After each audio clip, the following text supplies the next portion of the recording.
Assalamualaikum warahmatullahi wabarakatuh. Izin memperkenalkan diri, nama Ahmad Amin Nur Yasin, NPM 2013051010, Prodi Pendidikan Jasmani, kelas B.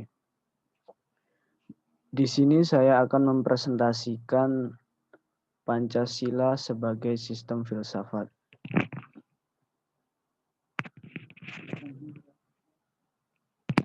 Pengertian filsafat.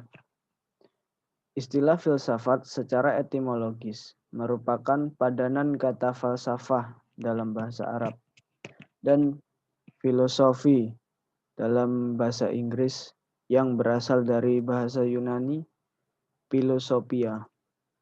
Kata philosophia merupakan kata majemuk yang tersusun dari kata philos atau philein yang berarti kekasih, sahabat, mencintai, dan kata sepia yang berarti kebijaksanaan, hikmat, kearifan, dan pengetahuan. Dengan demikian, filosofia secara harfiah berarti mencintai kebijaksanaan, mencintai hikmat, atau mencintai pengetahuan. Cinta mempunyai pengertian yang luas, sedangkan kebijaksanaan mempunyai arti yang bermacam-macam, yang berbeda satu dari yang lainnya. Istilah filosofos pertama kali digunakan oleh Pythagoras. Ketika Pythagoras ditanya, "Apakah engkau seorang yang bijaksana?" Dengan rendah hati, Pythagoras menjawab, "Saya hanyalah filosofos, yakni orang yang mencintai pengetahuan." Ada dua pengertian filsafat, yaitu filsafat dalam arti proses dan filsafat dalam arti produk. Filsafat sebagai ilmu atau metode dan filsafat sebagai pandangan. Filsafat dalam arti teoritis dan filsafat dalam arti praktis. Pancasila dapat digolongkan sebagai filsafat dalam arti produk, sebagai pandangan hidup, dan dalam arti praktis. Ini berarti filsafat Pancasila mempunyai fungsi dan peranan sebagai pedoman dan pegangan dalam sikap, tingkah laku, dan perbuatan dalam kehidupan sehari-hari, dalam bermasyarakat, berbangsa, dan bernegara bagi bangsa Indonesia. Pengertian filsafat Pancasila. Pancasila sebagai filsafat mengandung pandangan, nilai, dan pemikiran yang dapat menjadi substansi dan isi pembentukan ideologi Pancasila. Filsafat Pancasila dapat didefinisikan secara ringkas sebagai refleksi kritis dan rasional tentang Pancasila sebagai dasar negara dan kenyataan budaya bangsa, dengan tujuan untuk mendapatkan pokok-pokok pengertiannya yang mendasar dan menyeluruh. Pancasila dikatakan sebagai filsafat karena Pancasila merupakan hasil perenungan jiwa yang mendalam yang dilakukan oleh the founding father kita, yang dituangkan dalam suatu sistem. Filsafat Pancasila memberi pengetahuan dan pengertian ilmiah, yaitu tentang hakikat dari Pancasila. Pancasila sebagai suatu sistem filsafat. Pembahasan mengenai Pancasila sebagai sistem filsafat dapat dilakukan dengan cara deduktif dan induktif.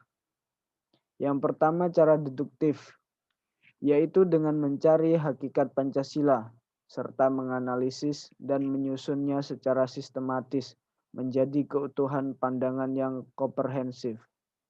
Yang kedua, cara induktif, yaitu dengan mengamati gejala-gejala sosial budaya masyarakat, merefleksikannya, dan menarik arti dan makna yang hakiki dari gejala-gejala itu. Pancasila yang terdiri atas 5 sila pada hakikatnya merupakan sistem filsafat. Yang dimaksud sistem adalah suatu kesatuan bagian-bagian yang saling berhubungan, saling bekerja sama untuk tujuan tertentu dan secara keseluruhan merupakan suatu kesatuan yang utuh. Sila-sila Pancasila yang merupakan sistem filsafat pada hakikatnya merupakan suatu kesatuan organis.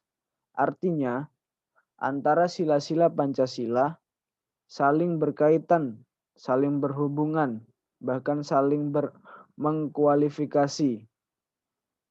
Pemikiran dasar yang terkandung dalam Pancasila, yaitu pemikiran tentang manusia yang berhubungan dengan Tuhan, dengan diri sendiri, dengan sesama, dengan masyarakat, bangsa yang nilai-nilai itu dimiliki oleh bangsa Indonesia. Dengan demikian, Pancasila sebagai sistem filsafat memiliki ciri khas yang berbeda dengan sistem filsafat lainnya, seperti materialisme, idealisme, rasionalisme, liberalisme, komunisme, dan sebagainya. Ciri-ciri sistem filsafat Pancasila itu diantaranya: 1. Sila-sila Pancasila merupakan satu kesatuan sistem yang bulat dan utuh. Dengan kata lain, apabila tidak bulat dan utuh, atau satu sila dengan sila lainnya terpisah-pisah, maka itu bukan Pancasila. Kedua, susunan Pancasila dengan suatu sistem yang bulat dan utuh dapat digambarkan sebagai berikut.